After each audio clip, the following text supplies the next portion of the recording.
What's up, everybody? Welcome to Lavish University episode 1. We want to preface this video by letting you guys know that there is no right or wrong way to resell. You have to do at the end of the day what makes sense to you and what's best for your own business. Our sole purpose for this is to educate you guys through our own experiences and lend some perspective. We've made some mistakes. We all make some mistakes, but that's usually because we're miseducated or we are uneducated on certain things, and we want to be able to bridge the gaps and lend some clarity just through, again, our own experiences. So today we're actually going to be answering some of our most frequently asked questions, or the questions that we obviously get frequently asked. Yes, daily. Yes. So our first question is, how do we get plugs? Okay, how do we find plugs? Well, first off, let's talk about character. This may go over some heads, but hopefully we can actually break it down to where you actually understand what we're saying. Right. Like attracts like. So if you are a person of integrity, good morals, and good character, those types of people will be attracted to you. Thanks. And will probably more than likely go out of their way to help you. True. 90% of the people that we would consider our plugs are pretty much just family and friends that we've met on a continual basis just by showing up every single day, being extremely respectful, treating them like the people that they are versus just a tool to get us from one spot to the next.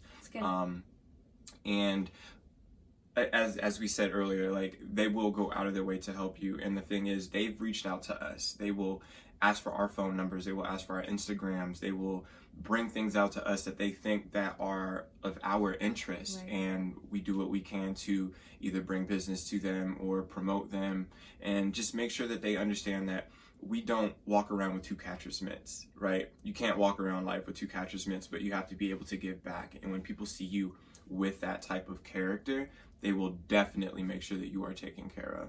Yeah. Just to touch on that too, I think building relationships is everything in life. And if you don't know how to build relationships, start with building yourself. A great place to start is by reading books. Another really, really great book that I love is John Maxwell's book, Everybody Communicates, Few Connect. And that will teach you how to talk to different people in different types of setting and actually truly connect with them. So, yeah. That's awesome. All right, our second question is, what is our desired ROI? ROI, for those who may not already know, is return on investment. Correct. So if I spend $50 on a pair of sneakers, let's say I would prefer to get 50% ROI on that. So my final income after maybe taxes and fees, I would like to see at least 75%. That would give us that 50% ROI.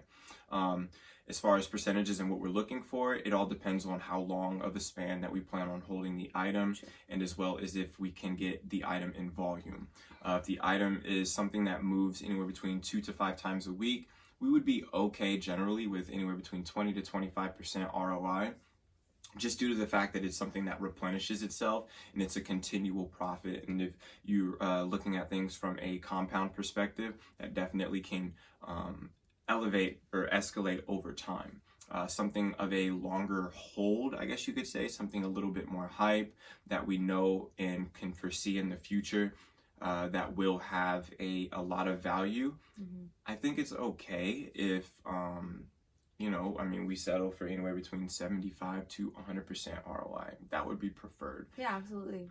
On a daily basis, just regular everyday items, I would say that we're okay with 35, but we prefer the 40 to 55, 60, heavy on the 70-ish. Right. But we've also changed our sourcing methods to where we can buy extremely under retail, and even if we were to sell at retail, we're still touching anywhere between 75 to 120% ROI. I think also too, it's really important to understand that you're in this to make money, right? So we're not in the business of holding things. Mm-hmm. So it's important that you don't just sit on something, depending on what it is, that you don't just sit on something for forever, that you're willing to take offers, that you're willing to come down on that ROI just a little bit, so then you can take that money and reinvest it in potentially something that has a higher ROI. A lot of the times also, I think that we go into selling and not really think about percentages. You Right. have to leave certain numbers alone as far as dollar signs and look more towards percentages, because a lot of us, we're holding on to items and we're looking for some type of a return that, to be honest, is a little bit far-fetched. But if you're trying to grow and actually scale, you need to get products in and move them out. Right. You can't sit there and hold and hold and hold and risk the item that you have, especially if you're getting it from Ross or Burlington, which is pretty much saying 9 times out of 10 it's already lost the hype, unless it's a factory defect or it just ended up off the truck somehow. Hey, good for everybody. We've all experienced coming up on something of extreme value, but at the end of the day, you have to get those products in and out. Yeah. You can't have your capital held or tied up. I mean, if you think about it, $20 last year is not, you cannot buy the same amount of items or whatever Goods or services. Yeah.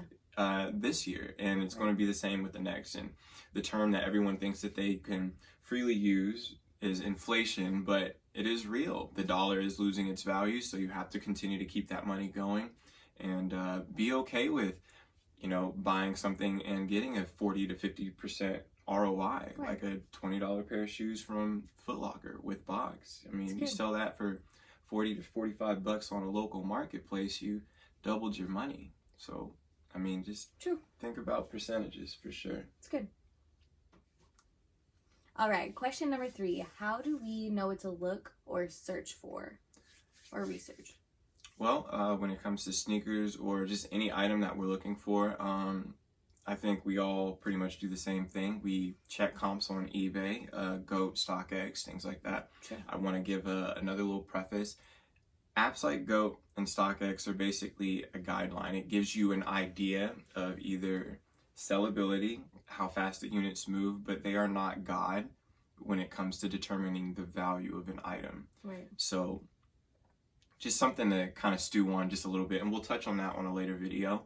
Wearability is another way to determine how well a sneaker will move or sell. And that's basically how often will you see this shoe on foot. Right. Again, you have to slowly take your eyes away from the hype and go more towards something that's mainstream if you want that volume, which is going to allow you to scale, aka grow your business. If you're walking down the street and you see 10 people wearing white Air Max 90s out of a crowd of 30, I think Air Max 90s would probably be a sneaker to invest in. Obviously, try to figure out ways to get it under retail, whether it be by coupons, go shopping at outlets, or any other means. But there's always a way.